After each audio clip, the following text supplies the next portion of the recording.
Kabanata 41. Pumasok muli ang City Guard Bureau. Sinabi ko sa iyo, hindi mo tinamaan ang taong ito. Ito lamang ay ang kanyang pamamaraan ay mas matalino, at mukhang siya ay nahit. Ipinaliwanag ni Jendong na walang magawa. Nagulat ang babaeng driver at tumingin sa kabila ng kanyang imahinasyon.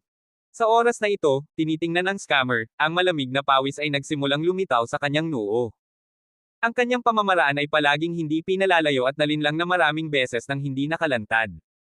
Paano siya mailantad sa oras na ito? Maaari bang linlangan siya ng taong ito? Nagsasalita ka ng walang katuturan. Hindi mo ba nakikita na nakahiga ako sa lupa at hindi makagalaw? Kung hindi ako nasaktan, nawawala ba ang aking paa?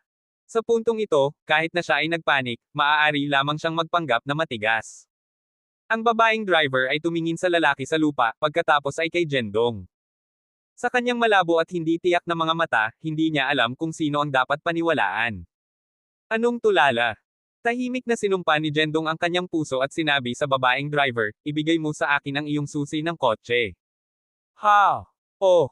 Ang babaeng driver ay natigilan sandali, pagkatapos ay masunuri na ibinigay sa kanya ang susi ng kotse. Kinuha ni Jendong ang susi at diretso na sumakay sa dilaw na sports car. Ang babaeng driver at ang scammer ay nagtataka, hindi alam ang ginagawa niya. Pagkatapos, nakita nila si Jendong na simulan ang kotse, ilagay ito sa baligtad, at na-back up ang isang distansya. Pagkatapos, siya ay humakbang ng labis sa accelerator at direktang susugod patungo sa scammer. Nakakakita ng eksenang ito, kapwa ang babaeng driver at ang scammer ay nababagabag. Lalo na ang huli, na nakakita ng kotse na nagmamadali patungo sa kanya nang walang balak na bumagal o huminto. Ang kanyang utak ay may isang biglaang pagkabigla, at siya ay nag-bounce mula sa lupa at umiwas sa gilid.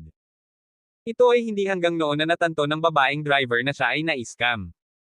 At napagtanto din ng scammer na ang kanyang kasinungalingan ay nakalantad mula nang siya ay umiwas. Ilang sandali, silang dalawa ay tumahimik. Ang babaeng driver ay hindi sinasadya na hinawakan ang kanyang bag, habang ang scammer ay may isang madilim na mukha at tinitigan si Jendong sa sports car na para bang gusto niyang kainin siya ng buhay. Ngayon naniniwala ka ba sa akin? Lumabas si Jendong mula sa kotse at ibinigay ang susi ng kotse sa kanya ng may ngiti. Mapahamak ito, paano mo malilinlang ang mga taong tulad nito? Kinuha ng babaeng driver ang susi ng kotse at pinagsabihan ang scammer, ngunit ang kanyang mga salita ay masyadong banayad. Si Jendong ay hindi nagsasalita. Ang pagkatao ng batang babae na ito ay masyadong malambot. Kapag siya ay nagagalit, hindi man lang siya may kaunting pananakot na kahit na pinatawa ng mga tao. Halika, kayong lahat. Tulad ni Jendong na nagrereklamo sa kanyang puso, nakita niya ang scammer na sumisigaw patungo sa isang maliit na landas sa tabi nila. Pagkatapos, nakita niya ang 7 o 8 tao na nagmamadali patungo sa kanila mula sa maliit na landas, na direktang nakapaligid kay Jendong at ang babaeng driver. Nakakakita ng sitwasyong ito, naintindihan ni Jendong na ito ay isang gang na gumawa ng isang krimen. Isang tao ang may pananagutan sa teknikal na gawain ng scam, at ang iba ay nagtago sa maliit na landas. Kung nagtagumpay sila, magiging maayos, ngunit kung sila ay nakalantad o nakatagpo ng ilang mga mahihirap na lalaki, ang mga nakatagong tao na ito ay magiging back-up. Tunay silang propesyonal na mga lumang kamay, at ang kanilang trabaho ay talagang watertight. Ano ang sinusubukan mong gawin? Hindi tama na lokohin ang mga tao, huwag manggulo. Sinubukan ng babaeng driver na hikayatin ang grupo. Hindi mapigilan ni Jendong ang pag-ikot ng kanyang mga mata. Gaano kataka ang babaeng ito? Ang mga taong ito ay malinaw na hindi makatwiran, ang pakikipag-usap ng labis ay walang silbi. Sa likuran ng kotse, napansin ni Chingshan na may malinang ang ilang mga thugs ay biglang sumugod at mabilis na naiulat ang sitwasyon sa pulisya. Ikaw brat, sa wakas ay nahuli namin ang isang malaking isda at maglakas loob kang sirain ito. Gusto mong magpakita, ha? Ngayon, tuturuan ka namin ng isang aralin. Inutusan ng pinuno ng pangkat, at 7 o 8 ng kanyang mga kasamahan ay nagmamadali patungo kay Jendong. Ang babaeng driver ay sumigaw sa takot, ngunit si Jendong ay sumugod patungo sa grupo. Nang makita ito, nag-aalala ang babaeng driver tungkol sa kanyang kaligtasan, ngunit pagkaraan ng ilang segundo, napagtanto niya na ang kanyang pag-aalala ay hindi kinakailangan. Si Jendong ay sumugod sa karamihan, sinipa ang 2 tao na may isang mabilis na paggalaw, at sinabi, mapahamak, alam ng batang ito ang kung fu. Kaya paano kung alam niya ang kung fu? Aatakehin nating lahat siya at itumba siya. Inutusan ng pinuno ng pangkat, na iniisip na ang kanilang mga bilang ay magbibigay sa kanila ng kalamangan. Ngunit napatunayan ng katotohanan na ang mga bilang ay hindi palaging mahalaga. Kinuha ni Jendong ang bawat tao na may isang suntok, nang walang pag-aalangan o pagkaantala. Sa mas mababa sa kalahating minuto, ang lahat ng mga thugs ay nakahiga sa lupa, maliban sa pinuno na tumayo doon. Ang noo niya ay natatakpan na ngayon sa malamig na pawis. Beep, beep.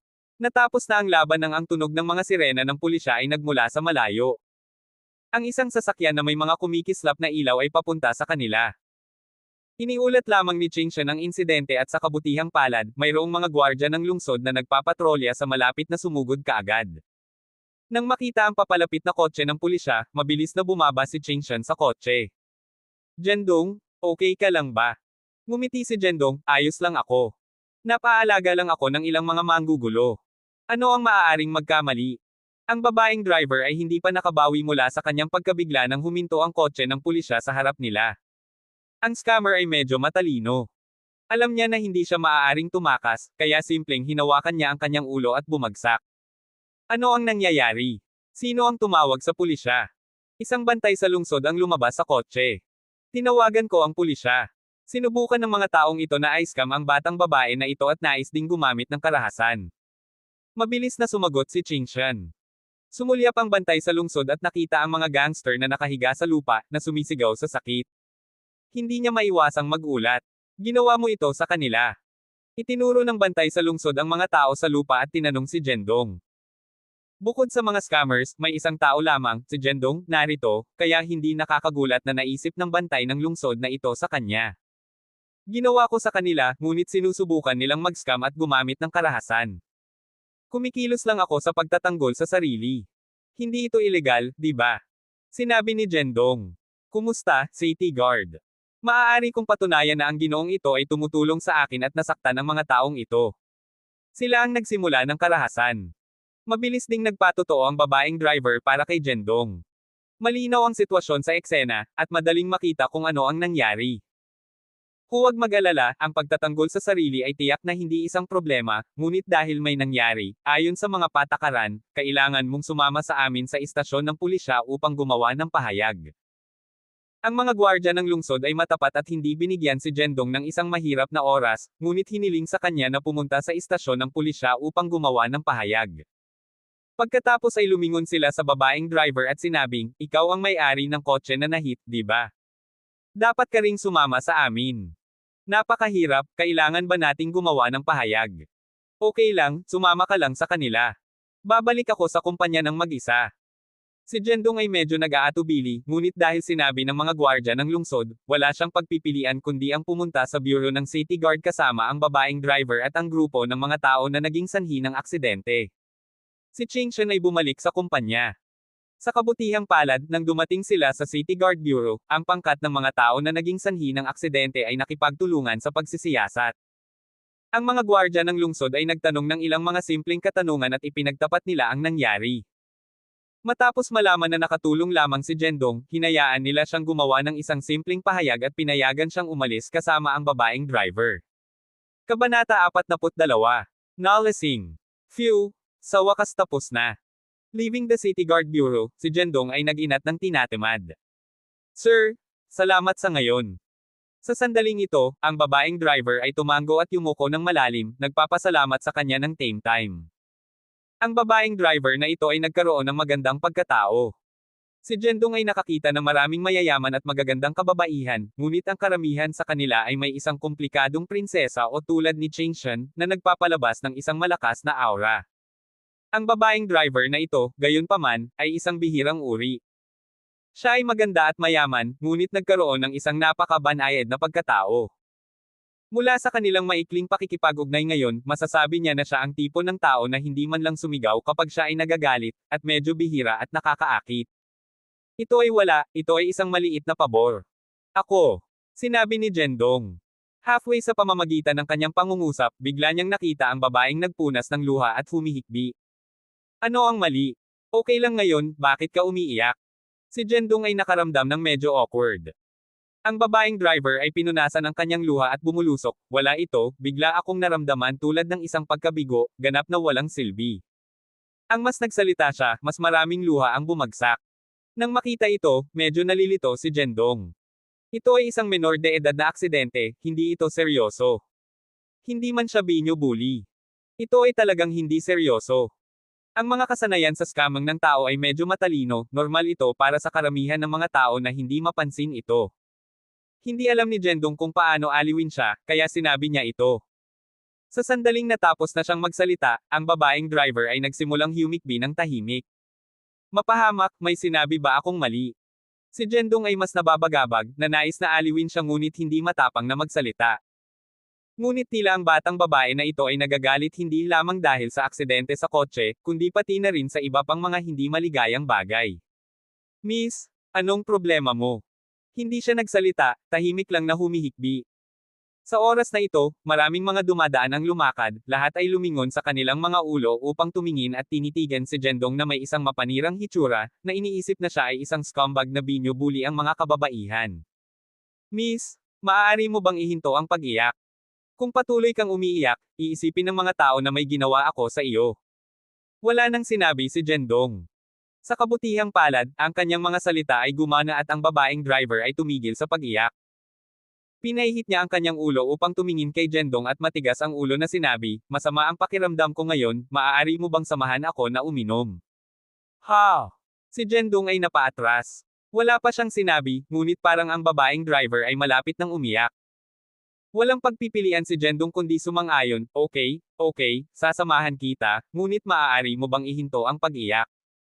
Sa sandaling sinabi niya iyon, ngumiti ang babaeng driver. Si Jendong ay hindi nagsasalita.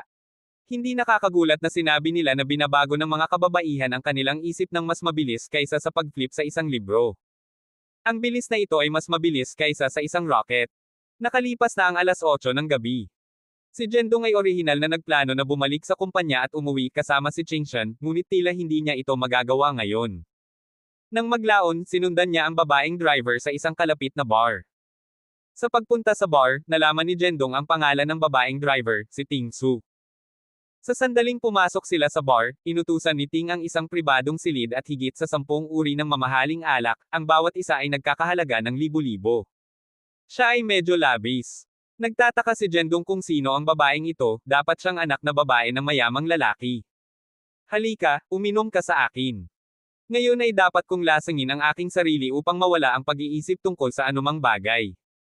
Binuksan ni Ting ang isang bote ng alak at ibinigay ito sa kanya. Nang hindi naghihintay para tumugon si Jendong, kinuha niya ang isa pang bote at nagsimulang uminom ng diretso mula rito. Walang magawa, si Jendong ay kailangang uminom kasama niya. Bagaman mabigat ang pag-inom ni Ting, maliwanag na hindi niya mahawakan ang kanyang alak. Ang bawat paghigop ay nagpalungkot sa kanya, ngunit iginiit niya ang pag-inom. Sinubukan ni Jendong na hikayatin siya, ngunit hindi siya makikinig at patuloy na umiiyak at umiinom. Matapos ang ilang mga bote ng alak, ganap na nalasing si Ting.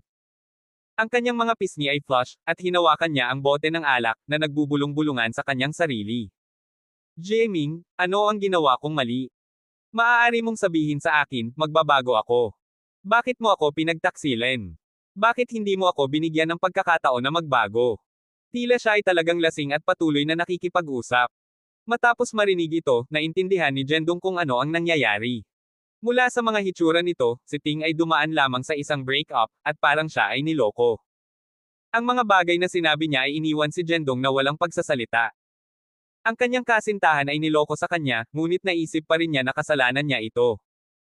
Sa kabila ng pakiramdam sa isang pagkawala, si Jendong ay hindi maiwasang maawa sa kanya. Sa lahat ng katapatan, sa mga hitsura at kayamanan ni Ting, siya ang tipo ng masunuring kasintahan na ang sinumang tao ay maswerteng magkaroon. Hindi siya pinahahalagahan ng kanyang kasintahan, at isang scumbag. Sigh, tila kahit na ang pinakanatitirang kalalakihan at kababaihan ay maaaring makaranas ng mga problema sa relasyon. Si Jendong ay nagpabuntong hininga. Kinuha niya ang kanyang telepono upang suriin ang oras, ngunit napagtanto na naubusan ito ng baterya at isinara. Sinulyapan niya ang relo ng tatak ng pangalan sa palso ni Ting at napagtanto na ito ay nakaraang 10 ng gabi. Oh Diyos ko, huli na. Kailangan kong bumalik ngayon. Naisip ni Jendong ang kanyang sarili habang malumanay na hinimas niya ang nakasisilaw na si Ting at tinanong, Ting, saan ka nakatira? Hayaan mo akong dalhin sa bahay. Hindi siya tumugon, nag-ungol lamang ng isang bagay na hindi nakakagulat. Siya ay masyadong lasing upang kahit na malinaw na magsalita. Ito ay masama, siya ay ganap na nalasing. Tila imposibleng tanungin siya kung saan siya nakatira. Nagpasya si Jendong na dalhin siya sa isang kalapit na hotel at kumuha siya ng isang silid. Matapos gawin ang kanyang desisyon, tinulungan niya si Ting na tumayo. Lasing na siya kaya hindi siya makatayo ng maayos. Tinulungan lang siya ni Jendong nang kumapit siya sa kanya. Nakaramdam siya ng kaunting paggising habang pinipilit niya ang kanyang dibdib. Wow! Ang scale ay talagang hindi maliit. Bulalas ni Jendong nang may kasiyahan, pagkatapos ay dinala siya sa labas ng bar. Ito ay huli na ng gabi, at walang maraming mga tao sa mga kalye. Ilan lamang sa mga kabataang lalaki na may tinina na dilaw berde na buhok ang nakatayo sa labas ng bar, naninigarilyo at nakikipag-chat. Mapahamak, ang batang babae na ito ay mukhang maganda. Hoy girl, nais na magkaroon ng kasiyahan sa amin. Nang lumabas sila, napansin sila ng mga masiglang binata na ito at agad na sumipol at nag-flirt. Sumulyap si Jendong sa kanila at nakita na sila ay ilang maliit na mga thugs. Hindi siya maabala upang makitungo sa kanila, kaya tinulungan niya si Ting na lumakad patungo sa isang hotel sa kalye. Ngunit sa hindi inaasahan, sa sandaling gumawa sila ng ilang mga hakbang, ang mga dilaw na buhok na mga thugs ay naabutan at pinalilibutan sila. Kabanata 43. Hindi mapakali, sakop sa pagsusuka. Excuse me, maaari bang bigyan kami ng daan? Ang mga mata ni Jendong ay makitid habang nagsalita siya sa isang malamig na tono. Ano, nais mong lumipat kami? Oo naman, hanggat iniwan mo ang batang babae, papayagan ka namin. Ang isa sa mga berdeng may buhok na thugs ay nagsalita, sumasabog ng usok at nakatingin kay Ting na may masungit na mga mata. Si Jendong ay hindi walang alam niya mismo kung ano ang mga taong ito at siya ay naiinis. Ang aking kaibigan ay lasing, kailangan kong dalhin siya upang magpahinga. Pinapayuhan ko kayong huwag magdulot ng problema para sa inyong sarili. Nagbabala si Jendong. Ang pinuno ng pangkat, isang dilaw na buhok na thug, ay sinigawan bilang tugon. Oh, medyo matapang ka, hindi ba? Humakbang siya at itinaas ang kanyang braso na parang hamampas, ngunit bago niya magawa, kumilos si Jendong. Hinawakan niya ng madali ang palso ng thug na naging dahilan upang siya ay sumigaw sa sakit. Hayaan mo ako, bastos ka. Ang thug ay sumigaw, ngunit tinulak siya ni Jendong nang walang kahirap-hirap, na naging dahilan upang siya ay matamba sa lupa. Ang iba pang mga thugs ay galit na galit at susugod kay Jendong, ngunit higit pa siyang may kakayahang hawakan ang mga ito. Ayaw niyang lumaban, ngunit kung iginiit nila na magdulot ng problema, tuturuan niya sila ng isang aralin.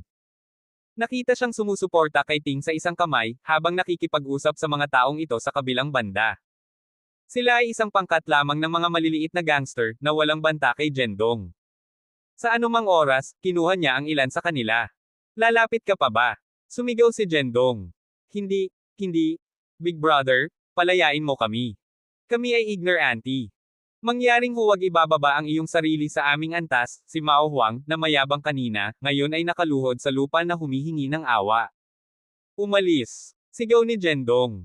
Ang mga taong ito ay hindi nang ahas na magantala at mabilis na tumayo mula sa lupa at tumakbo palayo sa isang gulat. Nang maglaon, dinala ni Jendong si Ting sa kanyang likuran at nagtungo sa isang hotel sa tapat ng bar. Nang kumuha siya ng silid card, tiningnan siya ng receptionist na may isang mapanirang ekspresyon, marahil ay nagkakamali sa kanya para sa isang scavenger. Si Jendong ay medyo hindi nagsalita. 2 beses siyang naintindihan ngayon habang kasama si Ting. Sinusubukan lang niyang gumawa ng isang mabuting gawa, buntong hininga. Matapos pumasok sa silid, direktang inilagay ni Jendong si Ting sa kama, tinakpan siya ng isang kumot, at naghanda na umalis. Sa sandaling ito, biglang hinawakan ni Ting ang kanyang kamay at sinabing, Mingjia, huwag kang umalis, huwag mo akong iwan, okay?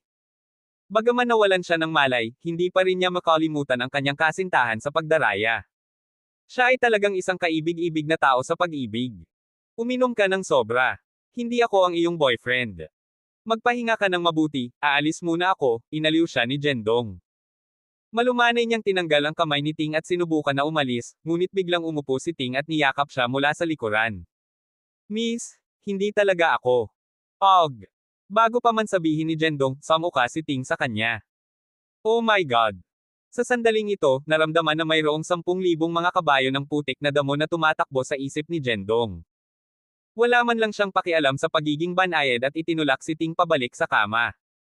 Sa pagsasama ng alkohol at undigested na pagkain, ang lahat ng pagsusuka ay ibinuhos kay Jendong, at ang amoy ay talagang iba.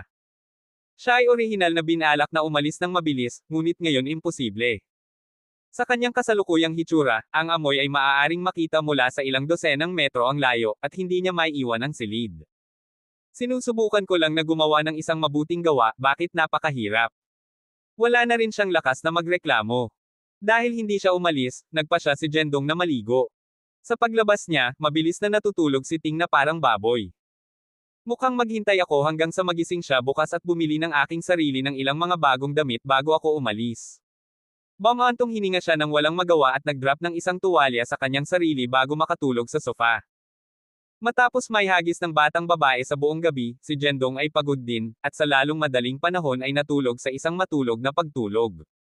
Nang magising ulit siya, ito ay kinabukasan, at nagising siya ng isang matalim na hiyawan. Ah! Ang lakas na hiyaw ay nanggising kay Jendong mula sa kanyang pagtulog. Sa sandaling binuksan niya ang kanyang mga mata, nakita niya si Ting sa kama, mahigpit na nakabalot sa isang kumot, tinitingnan siya ng isang pagtatanggol at panik na ekspresyon. Paano ka nagtapos sa hotel kasama ko? Ang mukha ni Ting ay puno ng gulat. Nang marinig ito, ang noo ni Jendong ay natatakpan ng ilang mga itim na linya, paano mo ako tatanungin? Kung hindi ito para sa iyo, matutulog ba ako sa sofa sa isang bathrobe sa buong gabi? Napagtanto lamang ito ni Ting ngayon. Bagaman siya at si Jendong ay nasa parehong silid, nasa kama siya habang natulog si Jendong sa sofa. Bukod dito, ang kanyang mga damit ay buo pa rin, at tila hindi ito tulad ng naisip niya. Ano ang nangyari kahapon? Paano ako nagtapos sa iyo sa hotel? Namula si Ting at nagtanong tungkol sa mga kaganapan kahapon. Nalasing siya kahapon at walang memorya sa nangyari pagkatapos. Inilunsad ni Jendong ang kanyang mga mata at sinabi sa kanya ang lahat ng nangyari kagabi, mula sa kanyang lasing sa bar upang maharas ng ilang mga hooligans, at sa wakas ay nagsuka sa kanya. Walang mga detalye si Jendong at sinabi sa kanya ang lahat. Pagkatapos makinig, ang mukha ni Ting ay naging redder. Ang isa ay napahiya tungkol sa kanyang nakakahiyang estado kahapon, at ang isa ay nahihiya na magdulot ng problema para sa kanya. Paumanhin, nasa masamang kalagayan lang ako at nais na uminom kasama ang isang tao. Hindi ko makontrol ang aking sarili. Paumanhin. Ibinaba ni Ting ang kanyang ulo at humingi ng tawad kay Jendong na may isang may kasalanan na mukha. Nagalit talaga si Jendong kagabi, ngunit ngayon na siya ay humingi ng tawad, ang kanyang galit ay nawala. Hindi niya masisisi ang isang batang babae sa sitwasyong ito. Kalimutan mo ito, hindi ko ito hahawak laban sa iyo para sa insidente kahapon, isinasaalang-alang mo lang na wala ito. Ikinaway ni Jendong ang kanyang kamay. Nang marinig ito, naging kinakabahan si Ting, paano mo nalaman? Sabihin mo sa akin, paano ko pa malalaman? Ako ba ay isang mambabasa ng isip? Matapos kang malasing kahapon, kinakausap mo ang iyong sarili habang niyakap ang isang bote ng alkohol at ipinahayag ang iyong heartbreak, sabi ni Jendong. Nadama ni Ting ang parehong nahihiya at napahiya. Sa tuwing sinasabi niya ang tungkol sa kanyang damdamin, ang kanyang kalooban ay agad na magiging mababa. Ibig kong sabihin, sa iyong mga hitsura, maaari kang makahanap ng sinumang tao na gusto mo. Bakit ay hang ang iyong sarili sa isang puno na may isang tao na nagtaksil sa iyo? Hindi ito ang iyong kasalanan, ito ang kanyang pagkawala. Dapat kang magalak na tinanggal mo ang isang scumbag. Mabilis na pinaginhawa siya ni Jendong, natatakot na kung siya ay nasa masamang kalagayan, ay drag niya siya para sa isa pang inumin tulad ng kagabi. Na hindi niya nais na makaranas muli. Salamat, tumayo si Ting. Tumango-tango si Jendong at nagbuntong hininga, hindi na kailangang pasalamatan ako. Maaari mo ba akong gawa ng isang pabor at bilhin mo ako ng ilang damit? Itinapon mo ang kinain lahat sa akin kagabi, at hindi ko na maisusuot ang damit na ito. Kabanata 44. Ang nakakatakot na side ni Ching Shenshen. Hindi ko alam kung anong estilo ang gusto mo, kaya bumili lang ako ng isang set ng random. Maaari mong subukan ito at tingnan kung umaangkop ito, sabi ni Ting, ang kanyang mukha ay namula na parang medyo nahihiya siya. Hiniling lamang ni Jendong na bumili siya ng isang hanay ng mga damit na casual, ngunit hindi niya inaasahan na babalik siya na may suit. Tiningnan niya ang tag ng presyo sa suit 73,000. Kahit na hindi ito magkasya, kailangan kong magsuot ng tulad ng isang mamahaling suit, sabi ni Jendong habang inilalagay niya ang suit. Sa katunayan, wala siyang partikular na mga kinakailangan para sa damit. Hanggat ito ay casual at komportable, ayos lang. Ito ang unang pagkakataon na nagsuot siya ng suit. Nakakagulat na maganda ito sa kanya. Totoo na ang mga mamahaling damit ay may kanilang mga pakinabang agad itong nakataas ang kanyang pag-uugali. Ano sa tingin mo? Nababagay ba ito sa akin? Tumalikod si Jendong at tinanong si Ting. Natigilan si Ting ng ilang sandali at nag-react lamang ng ilang segundo. Ito. Mukhang gwapo, aniya. Ang isang suit na nagkakahalaga ng higit sa 70,000 ay mas mahusay na magmukhang mabuti sa akin, biro ni Jendong, na ginagawang takpan ang kanyang bibig at tumawa. Halos tanghali nang umalis ang dalawa sa hotel. Ang bar na pinuntahan nila kagabi ay hindi malayo sa hotel, at ang kotse ni Ting ay nakapark doon. Saan ka pupunta? Hayaan mo akong bigyan ka ng pagsakay, sabi ni Ting. Huwag kang mag-alala tungkol sa akin. Kukuha ako ng taxi. Ngunit ikaw, huwag uminom ng sobra sa hinaharap. Malinaw na hindi mo ito mahawakan, subalit nais mo pa ring magpakita, panunokso ni Jendong. Namula si Ting sa kanyang mga salita at ibinaba ang kanyang ulo ng walang malay. Ang batang babae na ito. Mayroon siyang hitsura at pera, at dapat magkaroon ng aura ng isang mayaman na kagandahan. Ngunit bakit siya nagkaroon ng tulad ng isang introvert at cute na pagkatao? Sige, iyon na. Aalis na ako ngayon, sabi ni Jendong, nagmamadali na kumilos bago tumalikod upang umalis. Maghintay ng ilang sandali. Mahinang tumawag si Ting sa kanya. May iba pa ba? Maaari ba akong magkaroon ng numero ng iyong telepono? Ibinaba ni Ting ang kanyang ulo, ang kanyang mga pisngi ay nagiging pula at umaabot sa kanyang leeg. Ito ay isang numero ng telepono, walang seryoso, kumuha si Jendong ng isang card ng negosyo mula sa kanyang bulsa. Pagkatapos ng lahat, siya na ngayon ang representante ng direktor ng proyekto ng grupo at madalas na nagdadala ng mga card ng negosyo para sa mga layunin ng trabaho. Narito, ito ang aking card sa negosyo. Walang problema na makipagkaibigan, ngunit huwag mo akong hanapin kung nais mong uminom sa hinaharap, nagbiro si Jendong. Kinuha ni Ting ang card ng negosyo at tiningnan ang pagpapakilala dito, biglang nagulat, galing ka sa Shen Group. Anong mali? Hindi, wala. Salamat sa iyong tulong kahapon, mabilis na umiling-iling si Ting at nagpasalamat sa kanya. Malugod ka. Binigyan mo ako ng isang mamahaling suit, ano pa ang masasabi ko? Ngumiti si Jendong. Ang dalawa ay hindi masyadong nag-chat, at pagkatapos ng isang maikling palm, nagpunta sila sa kanilang hiwalay na paraan. Si Jendong ay nagsumite ng isang taxi sa tabi ng kalsada at dumiretso sa Shen Group. Si Ting, sa kabilang banda, ay patuloy na nanunood mula sa malayo hanggang ang taxi ay nawala sa dulo ng kalsada. Hindi niya maiwasang sabihin, ano ang iniisip ko? Nawala na siya. Pagkatapos isang mahiyain na pamumula ay lumitaw sa kanyang mukha. Nang bumalik si Jendong sa Shen Group, nakaraang tanghali na. Matapos makarating sa kumpanya, dumiretso siya sa tanggapan ng chairman. Saan ka nagpunta kahapon? Hindi ka na bumalik sa buong gabi at naka-off ang iyong telepono. Sa sandaling bumalik si Jendong, tinanong siya ni Chingshan tungkol sa hindi pag-uwi kagabi. Napansin niya na nakasuot siya ng iba't ibang damit kaysa sa araw bago at tinanong, nasaan ang iyong damit? Bakit ka nakasuot ng suit? Well, ito ay isang mahabang kwento. Ang aking telepono ay naka-off kahapon at hindi ako nakatanggap ng anumang mga tawag, sabi ni Jendong na may isang mapait na ngiti. Ang dalawa ay naghiwalay pagkatapos ng aksidente sa kotse. Pumunta si Jendong sa istasyon ng lungsod kasama ang biktima upang gumawa ng pahayag, ngunit hindi siya umuwi ng gabing iyon. Sa halip, nagpalipis siya ng gabi kasama ang isang magandang babae. Galit si Chingshan nang marinig niya ito. Gawin itong maikli at sabihin sa akin ang katotohanan. Kasama mo ang babaeng driver na gumawa ng pahayag, ngunit saan ka nagpunta pagkatapos? Tanong ni Chingshan na may mahigpit na mukha at isang malinaw na tono ng galit.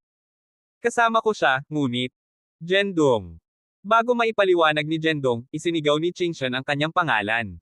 Naramdaman niya ang kanyang galit at medyo natakot dahil ito ang unang pagkakataon na nakita niya ito na galit na galit. Ikaw ay walang puso na haltak. Mag-aasawa ka sa akin sa lalong madaling panahon, ngunit lumabas ka kasama ang isa pang babae kagabi. Ano ang ibig mong sabihin? Si Chingshan ay naging mas galit, at ang kanyang mga mata ay napuno ng luha. Asawa, hindi mo naiintindihan. Hayaan akong ipaliwanag. Kahapon. Mabilis na ipinaliwanag ni Jendong ang lahat ng nangyari sa gabi bago, mula sa pagpilit ni Ting na uminom upang maging lasing at ipadala siya sa isang hotel, at kahit na nasasakop sa pagsusuka at hindi makakauwi. Matapos makinig, ang galit ni Chingshan ay medyo nawala. Kaya talagang gumugol ka lamang sa kanya sa hotel at wala kang ibang ginawa. Tanong ni Chingshan na may maasim na tono. Nakakakita ng ganito, alam ni Jendong na nagseselos siya. Orihinal na, sasabihin niya na wala siyang ginawa, ngunit nakikita ang hitsura ni Chingshan, bigla niyang naramdaman na medyo maganda siya at hindi makatulong sa panunokso sa kanya, syempre may iba pang mga bagay, imposibleng makatulog lamang. Ikaw. Nang marinig ito, hinawakan ni Chingshan ang sandalwood incense burner sa mesa at itinapon ito sa kanya, bastos. Sa kabutihang palad, si Jendong ay sinanay din at umiwas ito ng isang hakbang na hakbang, ngunit nasira ang pintuan ng opisina at may kaunting crack. Wow! Ito ay labis. Sinusubukan ba niyang patayin ang kanyang sariling asawa? Asawa, narinig mo na ba ang aking paliwanag? Nang sinabi kong iba pang mga bagay, sinadya kong maligo. Nagsusuka siya sa akin, kaya syempre kailangan kong maligo, mabilis na ipinaliwanag ni Jendong. Natatakot siya na kung siya ay nanunokso muli, siya ay nasa tunay na panganib. Naligo lang at natulog, wala na ba? Ang mukha ni Chingshan ay naging pula ng galit. Iyon lang, wala talagang iba. Ano ang magagawa ko? Mayroon akong asawa, at bukod sa, ang aking asawa ay napakaganda na hindi ko rin tinitingnan ang ibang mga kababaihan, ginamit ni Jendong ang kanyang mga kasanayan sa pag-aalsa. Bagaman alam ni Chingshan na siya ay nag-iikot sa kanya, naramdaman pa rin niya na nakikinig ito. Ang bawat tao ay gustong makarinig ng magagandang bagay, lalo na mula sa isang taong pinapahalagahan nila. Hehe, huwag kang magalit, mahal ko. Wala talaga akong ginawa. Huwag kang mainggit, sabi ni Jendong na may ngiti, nakasandal upang kurutin ang balikat ni Chingshan. Lumabas ka rito, itigil ang pag-flatter ng iyong sarili. Hindi ako maiinggit sa iyo, sabi ni Chingshan, na nagpapanggap na walang malasakit. Siyempre, alam ni Jendong na siya ay nagpapanggap lamang, ngunit hindi niya ito inilantad. Kung hindi man, kung nagalit ang kanyang asawa, siya ang magdusa. Sa pamamagitan ng paraan, dahil bumalik ka, mayroong isang bagay na kailangan kong gawin, sabi ni Jendong, at biglang naging seryoso ang ekspresyon ni Chingshan. Kabanata 45. Gawain at serendipity. Ano ang problema? Tanong ni Jendong. Sa kasalukuyan, ang ating Shen Group ay nagsasagawa ng kooperasyon sa negosyo sa pamilyang Su. Mayroon kaming isang batch ng medikal na kagamitan upang ibenta sa kanila. Kung ang pakikitungo na ito ay matagumpay, maaari nating ibalik ang pera na nawala sa amin sa nakaraang proyekto. Kaya't ang kooperasyong ito ay napakahalaga.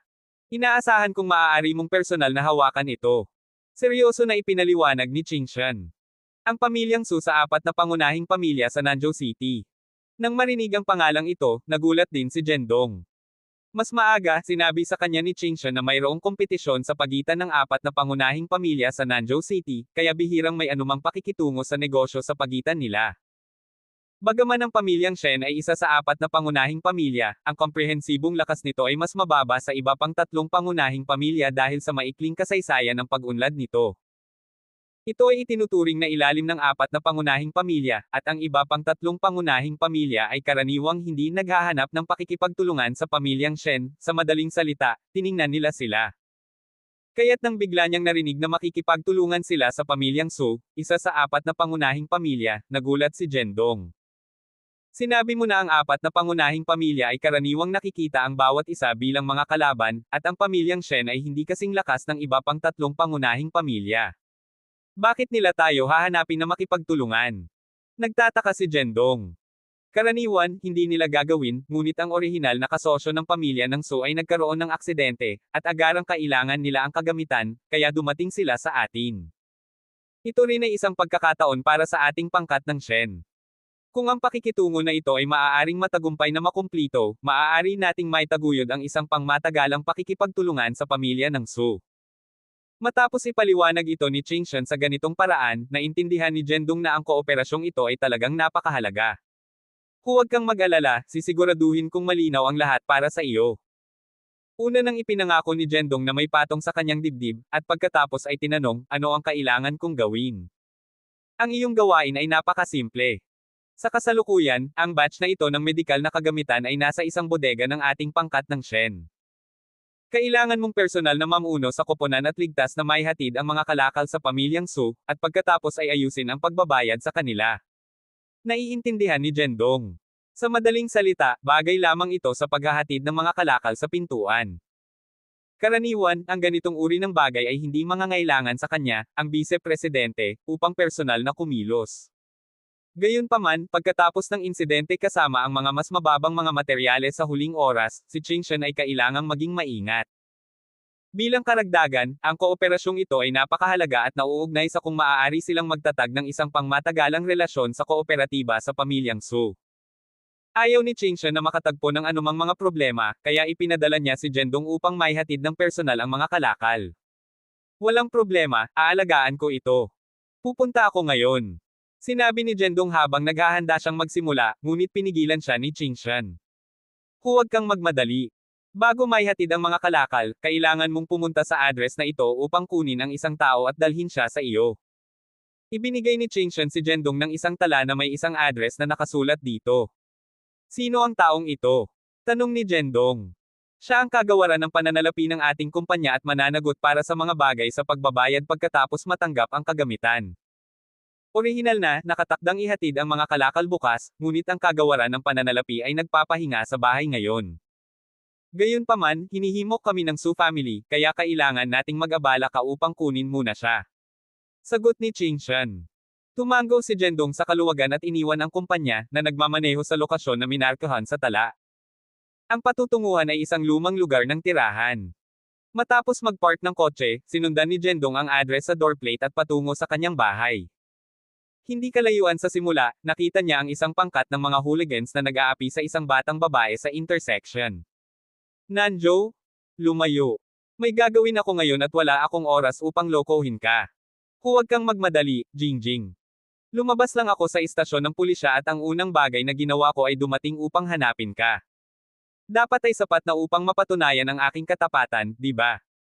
Bukod sa, matagal na kitang hinahabol. Sino ang gustong maghapunan sa iyo? Nasabi ko na sa iyo, hindi ako interesado sa iyo. Huwag mo na akong abalahin. Ang isang pangkat ng mga shabbaili na nagbihis ng mga hooligans ay nakapaligid sa isang batang babae sa intersection. Ang pinuno, isang may tato na binata, ay hinaharangan ang batang babae na umalis. Jingjing. Maaari ba siyang maging Jingwo, ang tagapamahala ng pananalapi? Nang marinig ni Jendong ang address ng binata sa batang babae, nagtaka siya kaagad kung siya ang taong hinahanap niya. Nagmadali siya. Sa ngayon, ang may tato na binata ay hinayla at itinulak ang batang babae. Bagaman siya ay lumalaban, ang lakas ng isang batang babae ay hindi tugma para sa isang may edad na, at mabilis siyang nasakop. Excuse me, Wuwo. Get lost. Hindi mo ba nakikita na nakikipag-usap ako sa aking Diyosa? Anong negosyo ang mayroon ka rito? Ang may tato na binata ay sumigaw kay Jendong habang papalapit siya. Oh Diyos ko, may pag-uugali ka. Si Jendong ay malapit nang sabihin ng isang bagay nang makita niya ang isang batang babae na nagmamadali sa labas ng karamihan. Darling, sa wakas ay dumating ka. Ang mga taong ito ay patuloy na nakakaabala sa akin, nakakainis. Ang babae ay tumakbo hanggang kay Jendong, na direktang nag-uugnay sa kanyang braso sa kanyang, na kumikilos ng labis. Ang darling na ito ay direktang nalito kay Jendong. Sino ito? Sinta. Nagkamali ba sa kanya ang babaeng ito para sa iba? Darling. Jingjing, sino ang taong ito? Narinig ng may tato na binata ang kanyang tawag na si Jendong, darling, at agad na nagalit, itinuro si Jendong at tinatanong siya. Ito ang aking kasintahan. Sinabi ko na sa iyo na mayroon akong isang tao. Huwag mo akong abalahin muli sa hinaharap. Iniugnay ng batang babae ang kanyang braso kay Jendong at sadyang kumilos ng napaka-intimate. Ngayon lamang na naintindihan ni Jendong. Ang batang babae na ito ay hindi nagkakamali sa kanya para sa ibang tao, sadyang nagpapanggap na siya ang kanyang kasintahan upang mapupuksa ang may tato na binata. Ano? Ang lalaking ito ay kasintahan mo. Ang may tato na binata ay sumulyap kay Jendong na may mga mata na tila nais na kainin siya ng buhay at tinanong siya, bata, saan ka nagmula? Napakaraming mapagmataas, ng ahas na gumawa ng isang pagkilos sa aking babae. Umalis, huwag makipag-usap ng walang katuturan. Kailan ako naging babae mo? Imposible ngayon, at hindi ito mangyayari sa hinaharap. Si Jingwo ay nag-retort ng disdainfully at pagkatapos ay hinayla si Jendong, darling, huwag pansinin sila, umalis na tayo. Nais mong umalis. Palibutan sila. Ang may tato na binata ay kumaway sa kanyang kamay, at ang kanyang 7 o 8 mga kasamahan ay nagmamadali, hinarang ang daan ng dalawa. Nanjo? Ano ang gusto mo? Sinabi ko na sa iyo na mayroon akong kasintahan. Hindi mo ba mapigilan ang pag-abala sa akin? Pinadyak ni Jing ang kanyang paa sa galit. Ngunit kung pinag-uusapan natin ang tungkol sa galit, ang apoy ng may tato na binata ay mas mainit kaysa sa kanya sa sandaling ito. Ang kanyang galit ay hindi nakadirekta kay Jing, ngunit kay Jendong. Mapahamak ito, matagal na akong nakikipag-usap sa iyo, ngunit hindi mo rin ako bibigyan ng isang pagkakataon. Sa sandaling lumitaw ang magandang batang ito, nais mong umalis. Ano, tinitingnan mo ba ako? Nanjo? Ikaw. Ikaw ay maliit na brat, gaano ka maglakas loob na subukan mong nakawin ang aking babae. Ilabas niyo siya para sa akin. Si Nanjo ay malapit nang salakayin si Jendong ng direkta. Kabanata 46. Hindi pagkakaunawaan, kalungkutan. Sa utos ng taong may tato, 7 o 8 mga lakis ay sumugod pasulong. Ano ang sinusubukan mong gawin, Nanjo? Tatawagan ko ang pulisya kung panatilihin mo ito. Umalis ka sa paraan ko, wala sa iyong negosyo ngayon. Sinubukan ni Jingwoo na itigil ang tatudman, ngunit itinulak niya ito sa lupa. Nang makita ito, dumilim ang mga mata ni Jendong. Bagaman hindi niya alam ang batang babae na ito, babae pa rin siya. Nakakainis na ang taong ito ay ilalagay pa ang kanyang mga kamay sa isang babae. Kunin mo siya. Pinangunahan ng tatodman ang sumugod, sinipa si Jendong sa binti. Si Jendong ay hindi yumigtad, at nang dumating sa kanya ang paa ng lalaki, sinipa siya sa hita. Ang taong may tato ay natamba sa lupa, nasugatan ang kanyang ulo at dumudugo. Paano mo nasaktan ang aming boss, South? Talunin natin siya. Nagmamadali ang mga lakis. Maaari mo ring saktan ang isang babae, ngayon tuturuan kita kung paano maging isang disenteng tao. Si Jendong ay hindi nagplano sa pakikipaglaban sa mga thugs na ito, ngunit ang kanilang pag-uugali ay labis. Siya ay gumawa ng isang hakbang pasulong at, nang walang anumang magarbong gumagalaw, gumamit ng isang simpleng suntok upang matamba ang lahat sa loob lamang ng ilang segundo. Bagaman ito ay tila mabagal na ilarawan, sa katotohanan, ang lahat ay nangyari sa isang kisap mata. Sa loob lamang ng ilang segundo, kabilang ang taong may tato, lahat ay nakahiga sa lupa, umungol sa sakit. Natigilan si Jingwoo at nakalimutan na tumayo sandali. Lumabas ka rito. Sumigaw si Jendong sa isang mababang boses. Si Nanjo at ang iba ay hindi naglakas loob na manatili ng mas mahaba at mabilis na tumayo at tumakbo palayo. Sa sandaling ito, hindi mabilang na maliit na bituin ang lumiwanag sa mga mata ni Jing habang tinitingnan niya si Jendong.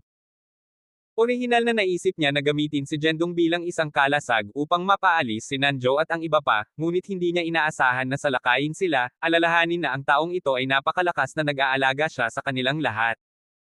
Ang lahat ng mga kababaihan ay may isang komplikadong bayani, at halos lahat ng babae ay naiisip ang tungkol sa ganitong uri ng bayani na nagsasave ng tanawin ng kagandahan.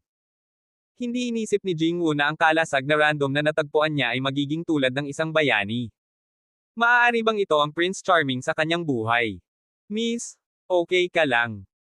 Tulad ng pagdaydreaming ng babae tungkol sa ilang magagandang mga eksena, lumakad si Jendong sa kanya at nagtanong ng may pag-aalala. Namula siya at mabilis na tumayo mula sa lupa, na nagsasabing, mabuti ako, salamat, guwapong tao. Malugod ka, isang maliit na pagsisikap lamang. Ngumiti si Jendong at kumaway ang kanyang kamay, nagtanong, sa pamamagitan ng paraan, nakatira ka ba sa malapit? Alam mo ba ang address na ito sa papel? Bagaman ang address na ibinigay ni Chingshen ay may malinaw na indikasyon ng numero ng bahay ni Jing, maingat na tiningnan ni Jendong dito, at ang mga bahay dito ay masyadong luma at marupok, na may maraming mga numero ng pinto na malabo at imposible upang makilala. Dito ako nakatira. Tiningnan ni Jing ang address, unang natigilan, pagkatapos ay agad na sumagot.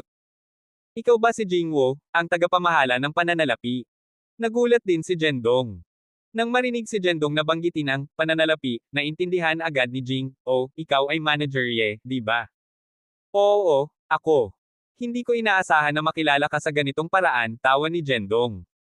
Hehe, hindi ko rin ito inaasahan. Nakatanggap lang ako ng isang tawag mula sa chairman na nagsasabing darating ka upang sunduin ako. Malapit na akong umalis nang ako ay tumigil sa pamamagitan ni Nan at ang kanyang gang, paliwanag ni Jing. Alam na si Jendong ay ang vice-presidente ng kumpanya, lalo siyang nasisiyahan. Siya ay gwapo, may kakayahang, at pinakamahalaga, ang vice-presidente ng kumpanya. Siya ang perpektong pangarap ng panaginip na may parehong hitsura at pera. Matapos kumpirmahin ang pagkakakilanlan ni Jingwoo, dinala siya ni Jendong sa bodega ng Shen Group.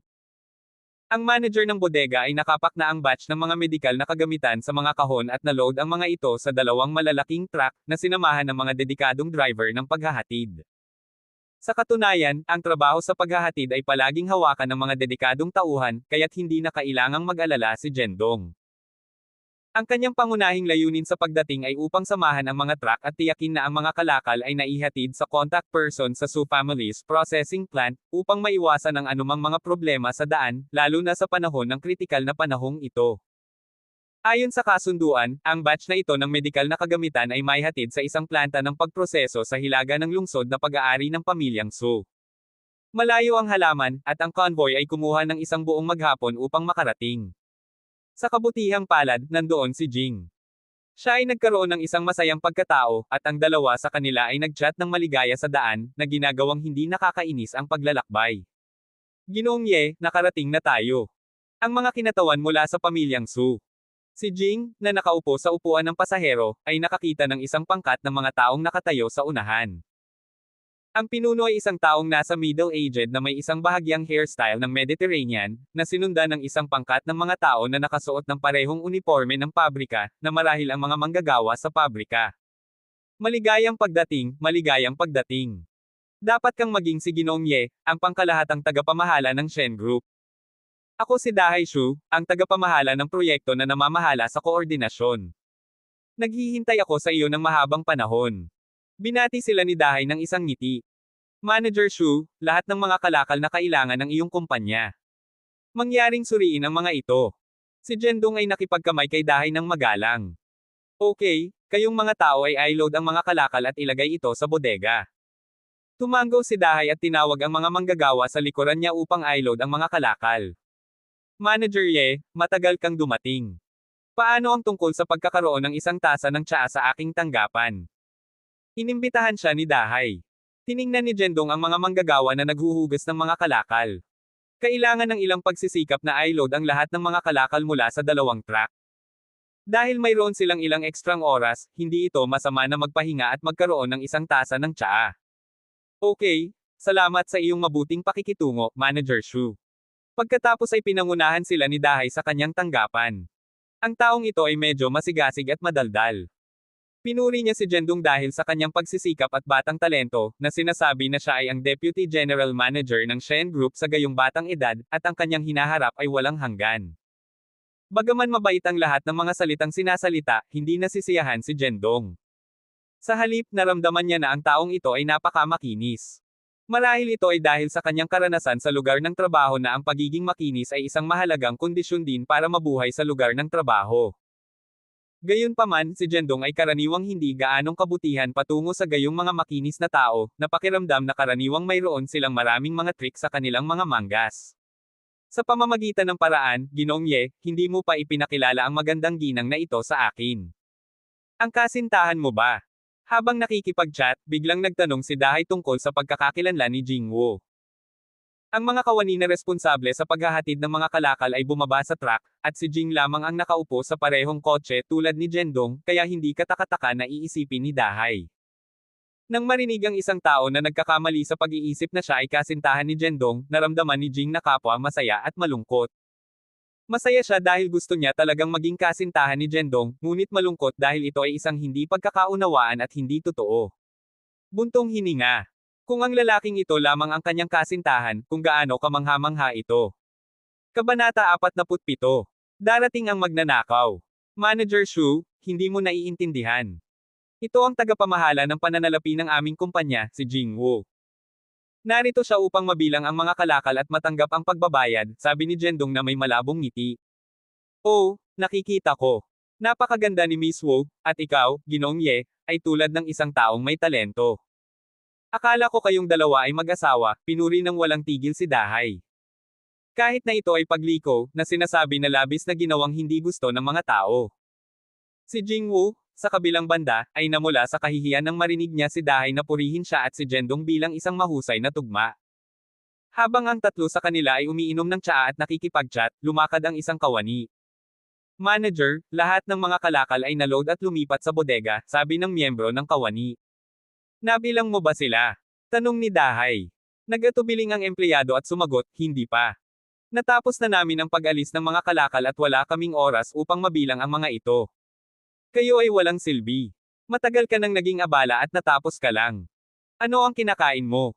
Si Dahai ay nanunuya. Tagapamahala, kami ay kakaunti kamakailan lamang, at napakaraming mga kalakal. Talagang hindi namin mapapanatili, maingat na sagot ng empleyado, yumuko ang kanilang ulo. Gaano ka manggahas na makipag-usap sa akin? Ako. Manager Shu, mangyaring huwag magalit.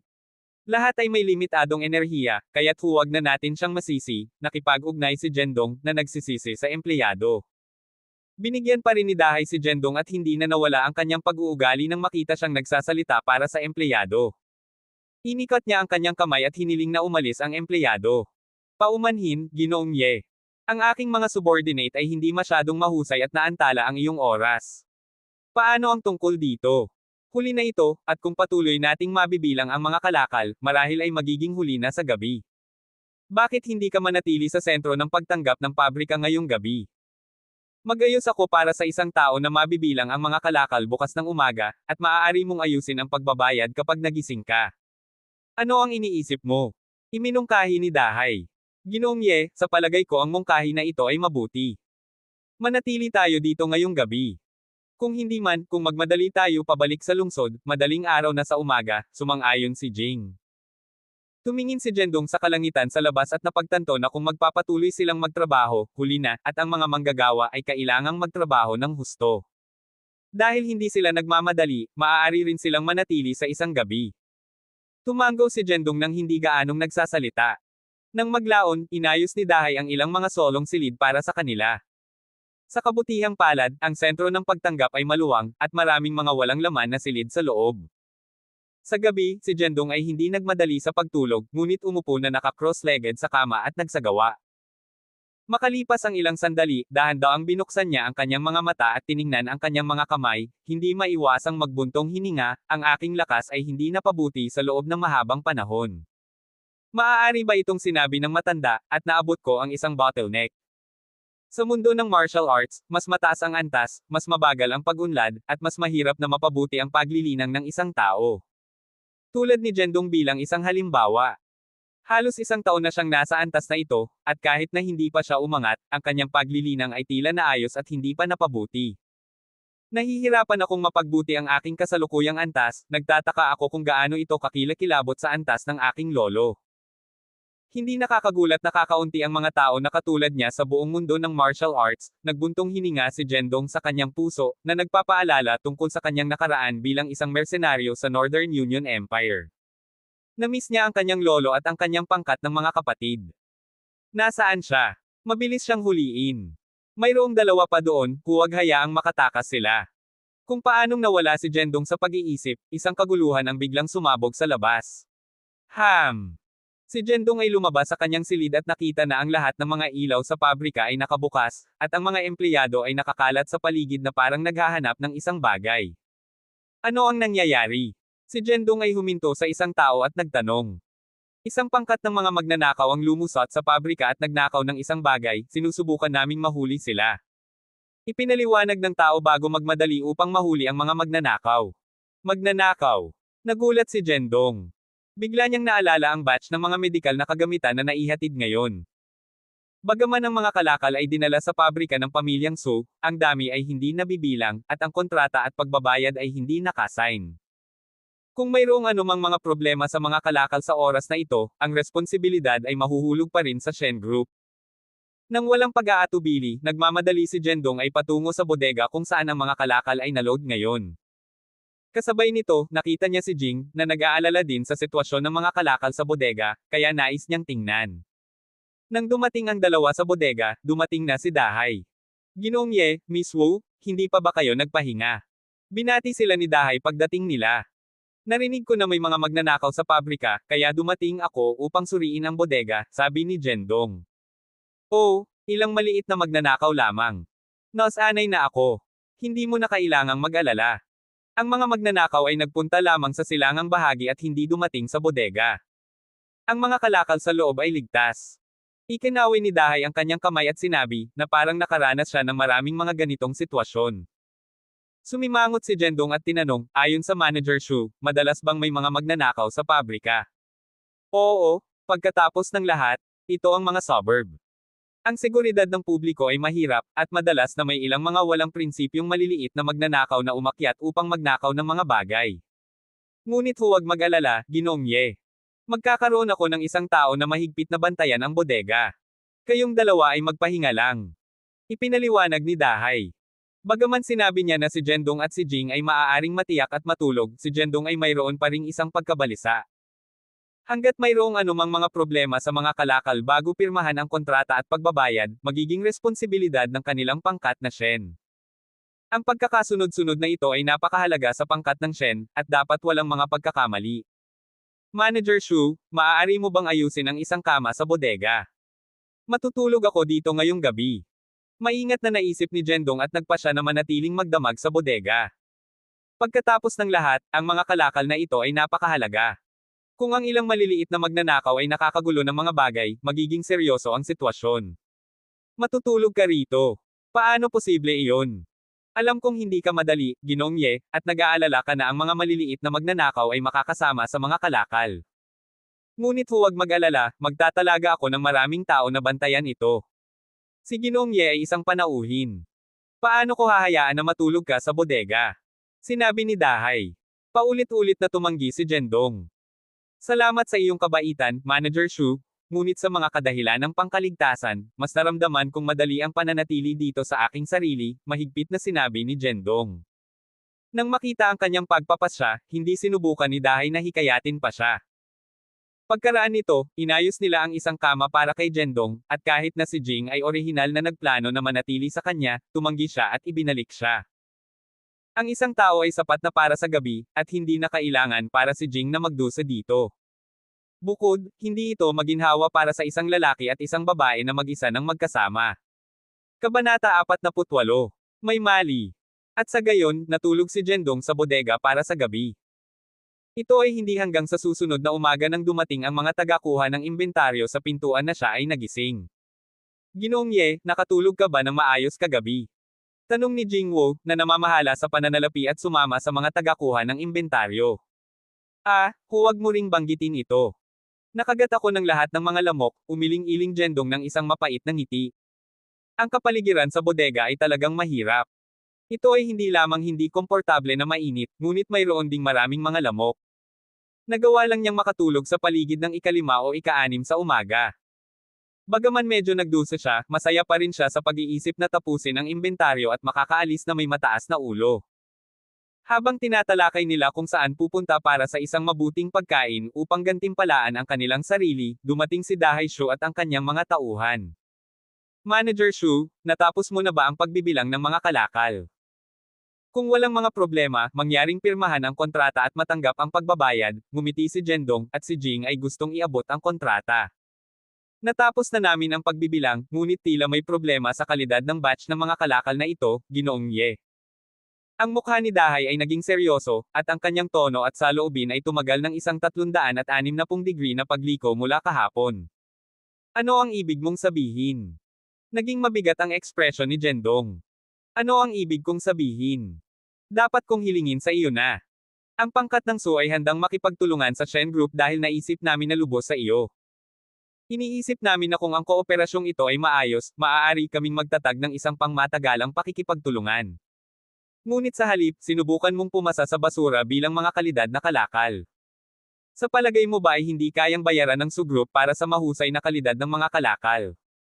Sa isang hindi maligayang pagpapahayag sa kanyang mukha, galit na galit si Dahay Shu. Si Jendong at ang iba pang tao ay ganap na nabalisa. Sinuri nila ang mga kalakal kahapon bago umalis at walang nakita na mga problema. Paano magkakaroon ng isang kalidad na isyu ngayon? Hindi ko masyadong maintindihan kung ano ang sinasabi ni Manager Shu. Maaari bang ang iyong mga tauhan ay nagkamali sa panahon ng tseke ng inventaryo? Lumapit si Jendong. Nagkamali kami. Tama. Dahil iyon ang kaso, inaanyayahan kita, Ginoong Ye, na puntahan at tingnan ang iyong sarili. Nag-snort si Dahay ng disdainfully at pinangunahan ang daan patungo sa bodega. Si Jendong at ang ibang tao ay nagpalitan ng isang sulyap at mabilis na sumunod. Sa paglalakbay, si Jendong ay hindi mapakali. Sapat na, pagdating nila sa bodega at nag-check, ang pinakamasama ay nangyari. Dahil ang mga kahon na kailangang maload ay lahat ay binuksan sa panahon ng pagtseke ng inventaryo, makikita nila na ang karamihan sa mga medikal na instrumento sa loob ay maayos. Gayunpaman, sa ilang mga kahon sa gitna, ang ilang mga hindi maganda na ginawa na mga instrumento ay halo-halo. Ginoong Ye, mayroon ka pa bang masasabi ngayon? Tanong ni Dahay. Paano ito mangyayari? Sinuri namin bago umalis at malinaw na walang mga problema. Paano lumitaw ang ilang mga kahon ng mas mababang mga instrumento?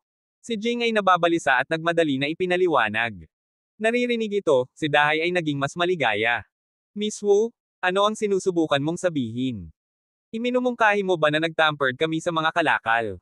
Hindi ko sinasadya iyon. Si Jing Wu ay malapit nang magsabi ng iba pa, ngunit sinamantala siya ni Jendong ng isang nakataas na kamay. Binigyan niya ng pagtingin si Jing, sinenyasan siya upang ihinto ang pakikipag-usap. Tumalikod si Jing, at natatakot na si Jendong na mas masahol pa siya. Manager Shu, hindi namin balak na hanapin ang pinagmulan. Bago ang kargamento, sinuri namin ang lahat at walang mga problema bago mag-load. Bigla, ilang mga kahon ng mga mas mababang mga instrumento ang lumitaw.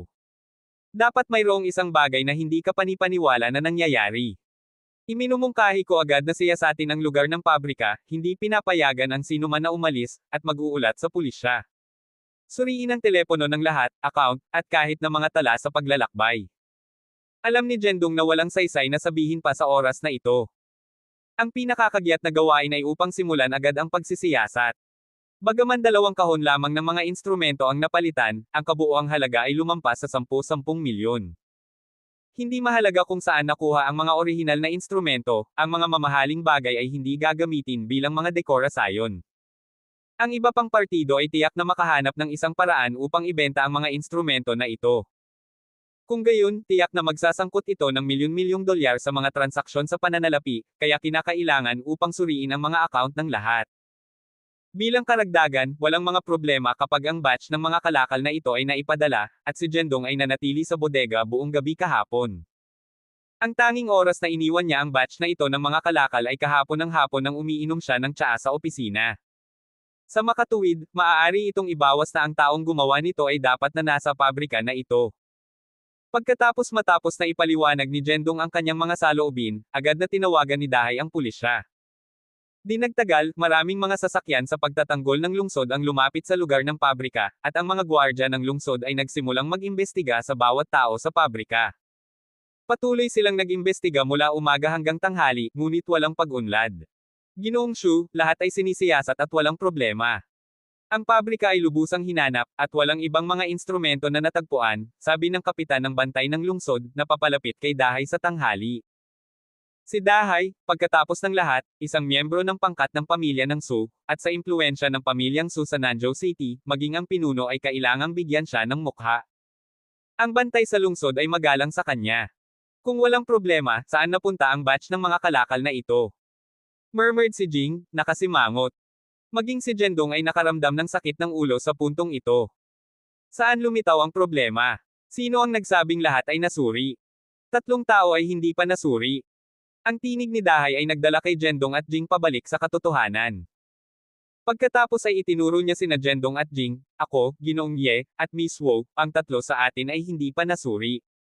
Paano ito posible? Nagalit si Jing. Sinabi ni Dahay, bakit imposible? Siguro ikaw ang tumatawag sa magnanakaw. Kumpara sa kahapon, ang saloobin ni Dahay kay Jendong at Jing ay nagbago ng malaki. Siya ay masigasig dati, ngunit ngayon siya ay puno ng pag-aalipusta at disdain. At naramdaman ni Jendong na siya ay nakangiti, ngunit ito ay isang napakalamig at malaswang ngiti. Excuse me, maaari ba kayong dalawa mangyaring makipagtulungan? Ang bantay sa lungsod ay dumating kay Jendong at Jing. Bagaman medyo nagagalit si Jing, kinuha pa rin niya ang kanyang telepono at pitaka, at nakipagtulungan din sina Jendong at Dahay. Kahit na ano, hindi ito maaaring maging Ginoong Ye at Miss Wu, di ba? Oo, sila ay mula sa pangkat ng Shen. Ang paggawa nito ay tulad ng pag-angat ng isang bato upang matumbok ang kanilang sariling mga paa. Walang pakinabang sa lahat. Sino ang nagsabing walang pakinabang? Ang 2 kahon na iyon ay nagkakahalaga ng higit sa 10 milyon. Siguro nais nilang gumawa ng ilang iligal na pera habang gumagawa ng negosyo. Sa pamamagitan ng iyong loika, hindi ba ang iyong manager Shu ay mayroon ding hinala na gumawa ng iligal na pera? Habang sinisiyasat ng mga gwardya ng lungsod si Jendong at ang kanyang 2 kasama, ang 2 pangkat ng mga manunood ay nagsimulang magtalo. Sa sandaling ito, natapos ni Jendong at ng kanyang mga kasama ang pagsisiyasat. Isang bantay sa lungsod ang lumakad sa kanya at kumuha ng mga posos, Ginoong Ye, mangyaring sumama sa amin. Kabanata 49. Na-frame. Ano ang ginagawa mo, bakit mo dinala ang bagay na ito kay Ginoong Ye? Nang makita ang bantay sa lungsod na kumukuha ng posos, nagpanik si Jingwoo. Huwag pag-usapan siya sa oras na ito, kahit si Jendong mismo ay natulala. Bigla mong igapos ang iyong sarili, ano ang nangyayari?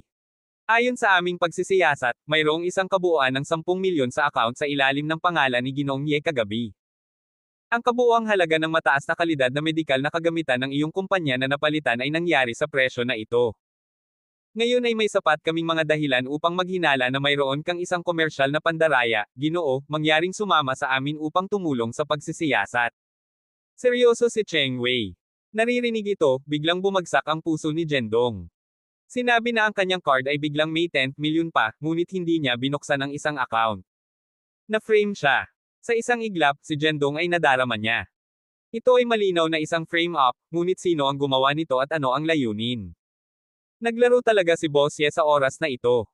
Ginamit niya ang dahilan ng paggawa ng negosyo sa aming pamilya upang kumita ng pera sa pamamagitan ng kanyang sarili.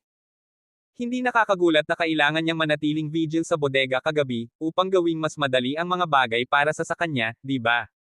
Sa sandaling ito, ang malamig at hindi kanais-nais na panunuyan ni Dahaisho ay nagmula sa tabi niya. Hoy! Huwag makipag-usap na walang kaparerekon, malinaw na nag-aalala si Ginoong Ye tungkol sa mga kagamitan na ninakaw, kaya nagpunta siya sa bodega upang magbantay sa gabi. Si Jing ay nagmadali na ipinaliwanag para kay Jendong. Ngunit si Dahay ay mukhang hindi kanais-nais, magnanakaw. Sa palagay ko siya ay malinaw na isang magnanakaw na tumatawag ng isang magnanakaw. Sa kabutihang palad, inutusan namin ang mga kalakal sa umaga. Kung hindi, ang pangkat ng So ay kailangang magdala ng pagkawala. Ikaw broken bar. Tumahimik, kalimutan ito. Si Jing ay labis na nababahala na nais niyang sabihin ng higit pa, ngunit inabala siya ni Jendong sa pamamagitan ng pag-alog ng kanyang ulo. Ang pagsasabi ng anumang bagay sa oras na ito ay hindi magkakaroon ng anumang epekto, ngunit gagawin lamang ang mga nagmamalasakit na mas mapagmataas. Katulad ni Dahaisho na ito, laging naramdaman ni Jendong na siya ay napakakakaiba at may mga problema. Ngunit wala siyang tunay na katibayan, gayunpaman, ang taong ito ay napakakahina-hinala. Kalahating oras pagkatapos, si Jendong ay dinala sa City Guard Bureau. Dito, tinanggap niya ang iba't ibang mga interogasyon at cross-examinations, kung saan siya rin ay napaka-kooperatiba, at ginawa niya ang nais niya. Sa kabutihang palad, walang sapat na ebidensya upang patunayan na ginawa niya ito. Karamihan, maaari siyang ituring bilang isang sospek. Bilang karagdagan, si Jendong ay aktibong nakipagtulungan, kaya ang bantay sa lungsod na namamahala sa interogasyon ay medyo magalang sa kanya. Jendong. Pagkatapos lamang ng interogasyon dito, narinig ni Jendong ang isang pamilyar na tinig, at nang lumingon siya, nakita niya si Qing Shanshen. Paano ka dumating? Mayroon kang isang malaking kaganapan, hindi ako makakapunta rito. Ano ang nangyayari, bakit nangyari ito? Nang makita na si Jendong ay inayos upang umupo sa upuan ng interogasyon, ang mukha ni Qing Shan ay puno ng pagkabalisa, at labis siyang nababalisa kaya halos maluha siya. Hindi na kailangang sabihin, dapat silang maglaro ng mga trick sa likod ng mga eksena. Bagaman hindi malinaw na binanggit ni Jendong ang kanyang pangalan, agad na naintindihan ni Qing Shan kung ano ang ibig niyang sabihin, ibig mong sabihin, ang aking pangalawang tiyuhin at ang iba pa ay gumawa nito. Tumanggaw si Jendong bilang tugon. Kapag siya ay naimbestigahan ngayon, naayos na niya ang buong insidente. Bagaman hindi siya makagawa ng anumang malakas na katibayan hanggang ngayon, sinabi sa kanya ng kanyang intuition na si Jihua Shen at ang kanyang anak ay dapat na nasa likod ng bagay na ito. Siguro, binago ng ama at anak ang kanilang diskarte. Bago, iniisip nila na si Pain si Qing Shan sa labas ng laro, ngunit nabigo sila. Ngayon ay talagang nakatuon sila sa kanilang sarili. Ngunit ang batch ng mga kalakal ay nasa bodega ng pabrika ng So, paano ito ginawa ng aking pangalawang tiyuhin at iba pa? Nagulat si Qing Shan. Ito ang nagngangalang Dahaisho. Dapat ay binili siya ni Jihua Shen at ang kanyang anak. Ang tatlo sa kanila ay nag-aaway ngayon para lang sugpuin ako. Sinabi ni Jendong, bahagyang pinaliit ang kanyang mga mata. Sa katunayan, tama ang kanyang hula. Ang pangyayaring ito ay talagang binalak ni Jihua at ng kanyang anak, ang layunin kung saan ay upang sir-on siya. Mula pa nang ang insidente ng mga mas mababang mga materyales sa huling oras, si Jihua at ang kanyang anak ay naging mas maingat. Nadama nila na sa halip na makitungo kay Qingshan, mas mahusay na mapupuksa muna si Zhendong. Mas simple. Kaya't ang tatlo sa kanila ay nagplano, ang plano na ito na magnakaw ng araw at baguhin ang araw. Una nilang natagpuan ang isang hacker upang magbukas ng isang account para kay Zhendong, at pagkatapos ay inilipat ang 10 milyong pondo sa kanyang account, na naging dahilan upang siya ay magbenta ng mga medikal na kagamitan ng pribado at kumita mula dito. Sa pag-iisip tungkol dito ngayon, naramdaman ni Zhendong na kagabi, iniwan sila ni Dahay na magpalipas ng gabi sa pabrika, at kahit na ang mga magnanakaw ay sumabog sa pabrika sa gabi, ang lahat ng ito ay malamang na nakaayos sa umaga. Ginawa nila ito upang payagan ang kanilang sarili na pumunta sa bodega upang panoorin ang gabi, upang magkaroon sila ng sapat na oras at hinala na gumawa ng krimen. Tama lang ito, itulak siya sa isang hindi nakakasamang eksena sa krimen, idagdag ang paglipat ng bangko, at pagkatapos ay maaaring hatulan ang kanyang sarili. Ano ang isang frame-up, na maaaring magkaroon ng tulad ng isang sopistikadong plano, sa palagay ko mayroon lamang ang iyong pangalawang tiyuhin. Una nang naisip ni Zhendong si Jihwa, masasabi na malapit na ang kanyang isip. Si Hangbo ay isang basura, ang kanyang IQ ay hindi sapat upang makabuo ng ganoong pamamaraan, si Dahay Shu ay itinuturing na isang panloob na tugon, responsable lamang siya sa pakikipagtulungan sa kanilang trabaho at paggawa ng ilang maliit na trick, ang tanging tao na talagang nangunguna sa lahat ng ito ay si Jihwa Shen ang Old Fox. Kung gayon ano ang dapat nating gawin ngayon? Kahit na may bawas mo ang katotohanan ng bagay na ito, kung hindi ka makagawa ng ebidensya, hindi mo pa rin mapupuksa ang iyong hinala.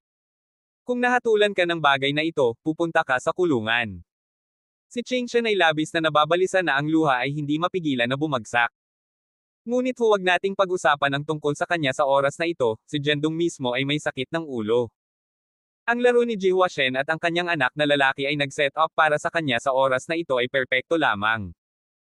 Una sa lahat, ang instrumento na pinalitan ay nagkakahalaga ng halos 10 milyon, at ang account ni Zhendong ay may labis na paglilipat ng hindi maipaliwanag, at ang pagbabantay kagabi lamang, ang tiyempo ay mas pare-pareho. Ang lahat ng mga uri ng katibayan ngayon ay tumuturo sa kanya bilang isa na gumawa nito, at ngayon si Zhendong ay naghihirap at walang masabi, at mahirap sabihin sa lahat. Walang paraan, tila maaari ko lamang hilingin ang matandang lalaki para sa tulong. Napabuntong hininga si Zhendong. Bagaman nag-aatubili din siyang humingi ng tulong sa matandang lalaki, ngunit sa kasalukuyang sitwasyon, wala siyang ibang pagpipilian kundi upang humingi ng tulong sa matandang lalaki. Huwag kang mag-alala asawa ko, magiging maayos ako. Tulad ng sinabi ni Zhendong, kumuha siya ng isang malutong na tala mula sa kanyang bulsa at ibinigay ito kay Qingshan. Ano ito? Kinuha ni Qingshan ang tala at sinulyapan ito. May isang numero ng telepono na nakasulat dito. Ang tala ay malinaw naman na dinala sa kanyang katawan sa loob ng mahabang panahon, at ito ay sobrang nadorog. Tawagan ang numerong ito pagkatapos mong lumabas at sabihin sa kanya na nasa problema ako. Tandaan, hindi mo na kailangang sabihin ng labis. Sabihin mo lang sa ibang partido na nasa problema ako. Pagkatapos lahat ng mga problema ay malulutas ng natural. Sa pamamagitan ng isang solemn na expression, pinayuhan ni Zhendong si Qingshan ng tame time. Nagulat si Qingshan nang marinig niya ito, ang pagtawag sa may-ari ng account ay maaaring malutas ang lahat ng mga problema, ito ba ay simple? Mukha siyang may pag-aalinlangan. Kabanata 50. Misu mula sa pamilyang Su. Ito ba ay simple? Gumawa ka lang ng isang tawag sa telepono at malulutas ang lahat. Mahigpit na hinawakan ni Qingshan ang piraso ng papel sa kanyang kamay, na tila medyo hindi mapaniniwalaan. Hindi katakataka na mayroon siyang gayong mga alalahanin. Pagkatapos ng lahat, sa kasalukuyang sitwasyon, ang komersyal na krimen ni Zhendong ay halos matukoy. Ito ay medyo hinala na ang isang tawag sa telepono ay maaaring malutas ang lahat. Huwag kang mag-alala, kung sasabihin kong magagawa ito, magagawa ito. Tumango-tango si Zhendong at ngumiti, nang hindi nagpapaliwanag ng labis. Hindi alam ni Qingshan kung sino ang may-ari ng numero na ito, ngunit nagtiwala siya kay Zhendong ng 100%. Kung sinabi niya na maaari itong gawin, kung gayon dapat ito posible. Tulad ng paghahanda niya upang lumabas at gawin itong lahat ng makapangyarihang tawag sa telepono, isang bantay sa lungsod ang lumakad. Zhendong, maaari kang umalis ngayon. Pumasok ang bantay sa lungsod at direktang sinabi ito. Nang marinig ito, pareho sina Zhendong at Qingshan. Halos pinaghihinalaan niya na mayroon siyang misheard. Hindi ko ito narinig na mali, ako ba, opisyal? Maaari na akong umalis ngayon. Kinumpirma ni Zhendong. Oo, narinig mo ako ng tama. May isang tao na napunta na nagpiyansa sa iyo at napatunayan na ang iyong pagiging walang kasalanan. Ang iyong hinala ay na-clear. Siyempre, maaari kang umalis. Nais mo bang manatili dito ng permanente? Hindi, paano ako? Paumanhin na nababagabag ka. Mabilis na ipinaliwanag ni Jendong at pagkatapos ay nagmamadali na hinayla si Changshan sa labas ng City Guard Bureau. Sa sandaling maglakad sila palabas ng gate ng City Guard Bureau, nakita niya ang isang sobrang cool na dilaw na sports car na nakapark sa labas. Sa tabi ng sports car ay nakatayo ang isang nakaistilong kagandahan na may mahabang buhok at salaming pang-araw, na umaakit sa atensyon ng mga dumadaan na hindi makakatulong ngunit nakawin ang mga sulyap. Ikaw ba? Nang makita ang nakaistilong kagandahan sa tabi ng sports car, sinabi ni Jendong sa sorpresa. Hindi ba siya si Tingsu, na nagsusuka sa kanya ng ilang araw na ang nakakaraan ng siya ay lasing? Kapatid na Jendong. Nang makita siyang lumabas, mabilis na tumakbo si Tingsu. Malinaw na siya ay medyo nahihiya sa harap ni Jendong, at hindi niya siya matingnan ng diretso, ang kanyang mukha ay malinaw na namumula. Anong ginagawa mo dito? Si Jendong ay nagtanong sa pagkamangha. Kung hindi ito para sa kanya, nakaupo ka pa rin sa silid ng interogasyon. Bago makapagsalita si Ting, ang mga gwardya ng lungsod na lumabas kasama niya ay hindi maiwasang paalalahanan siya. Sa balita, natigilan si Jendong. Kaya't tinulungan niya akong makakuha ng piyansa. Siyempre, personal na dumating si Misu at sinabi sa amin na walang mga problema sa pagitan mong dalawa sa mga tuntunin ng negosyo, at kahit na mayroong anumang pagkalugi, hindi kanya pananagutin. Kung hindi man, mananatili kang permanente sa amin. Ipinaliwanag ng kapitan ng mga gwardya ng lungsod. Matapos marinig ito, mas nagulat pa si Jendong, nanlaki ang kanyang mga mata habang nakatingin siya kay Tingsu. Misu, ikaw. Hindi lamang sa kanya, ngunit si Changshan sa tabi niya ay nagulat din. Sino ang mag-iisip na ang batang babae na kanilang tinulungan sa kalsada ay talagang ang Misu ng apat na pangunahing pamilya sa Nanzhou City? Mula noong umaga ng 2 araw na ang nakalilipas nang maghiwalay siya kay Jendong, ang kanyang figure ay naghihintay sa isip ni Tingsu. Naalala niya na si Jendong ay ang vice-presidente ng Shen Group, kaya bumalik siya at sinuri upang makita kung nagkaroon ng kamakailang mga pakikitungo sa negosyo sa pagitan ng Su family at Shen Group. Nais niyang makahanap ng isang pagkakataon upang makipag-ugnay sa kanya ng higit pa. Gayunpaman, sa kanyang pagsisiyasat, hindi inaasahan na natuklasan niya ang insidente ng kagamitan sa medikal na pinalitan. Kaya, mabilis siyang dumating sa City Security Bureau bilang unang partido na nagpatotoo para kay Jendong, na sinasabi na ang dami ng pagkakasunod-sunod ay nagkamali, upang malinis ang kanyang pangalan ng anumang pagkakamali. Ting, maraming salamat. Malaki ang naitulong mo sa akin sa oras na ito. Si Jendong ay nasa mabuting kalagayan at ipinahayag ang kanyang pasasalamat sa kanya. Nakaramdam ng kaunting napahiya, na mula si Su Ting at sinabi, wala ito. Inalagaan mo ako sa araw na iyon, kaya tama lamang na makakatulong ako sa iyo ng kaunti. Ang batang babae na ito ay mayroon pa ring mahiyain at introverted na pagkatao, sa kabila ng pagiging isang tamang puting kwelyo na kagandahan. Ang kanyang pagkatao ay napakalambot at maganda na siya ay naging isang maliit na kamalayan sa sarili. Ang panunood ng medyo makabuluhang pakikipag-ugnayan sa pagitan ng dalawa, biglang nakaramdam ng selos at tahimik na pinched ang baywang ni Jendong. Si Jendong ay kumandat sa sakit at lumingon upang tumingin kay Changshan, nakakagulat, ngunit kumilos siya na parang walang nangyari. Anyway, salamat kay Tingsu sa oras na ito, si Jendong ay orihinal na nagplano na hilingin sa kanyang lolo na tulungan siya. Gayunpaman, dahil tinulungan siya ni Ting sa kanyang piyansa, hindi niya kailangang abalahin ang kanyang lolo. Pagkatapos ng lahat, ayaw niyang mapagalitan sa matandang lalaki. Misu, salamat sa pag-clear ng pangalan ni Jendong sa ngalan ng pangkat. Ngunit hindi ba magagalit ang iyong pamilya sa paggawa nito? Ipinahayag ni Changshan ang kanyang pasasalamat at pag-uusisa. Sa katunayan, ang mga aksyon ni Ting ay hindi tuwirang nabayaran sa mga pagkalugi na natamo ni Jendong, na makakasama sa interes ng pamilyang Su. Nag-aalala din si Jendong na siya ay magdulot ng problema para sa kanya. Gayunman, si Ting ay tila walang pag-aalala at umiling-iling. Okay lang. Ito ay isang maliit na halaga ng pera. Kahit na alam ng aking lolo, hindi niya ako masisisi.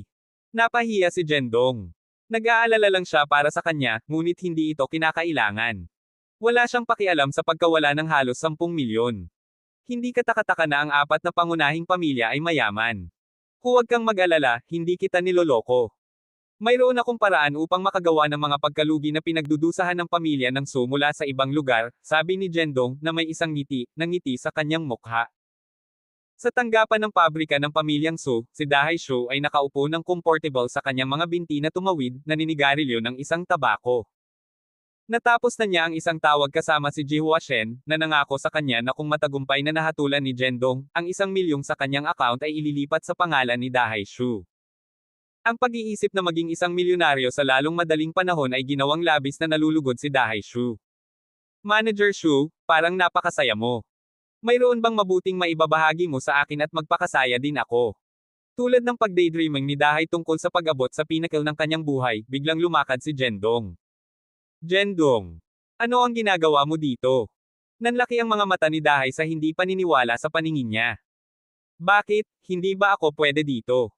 Hindi ka ba naiimbestigahan sa City Security Bureau? Paano ka lumabas? Bagaman hindi niya alam kung paano pinamamahalaang lumabas si Jendong, alam ni Dahai na kung si Jendong ay hindi nahatulan, ang kanyang 10 milyon na pamumuhunan ay walang kabuluhan. Si Jendong ay hindi direktang sumagot, ngunit umiling lang ang kanyang ulo at ngumiti. Ang higit na tumawa si Jendong, mas kinakabahan si Dahai Shu. Ang lahat ng katibayan ay itinuro sa kanya, at dapat siya ang pangunahing sospek at nakalock. Paano nakalabas at makarating si Jendong?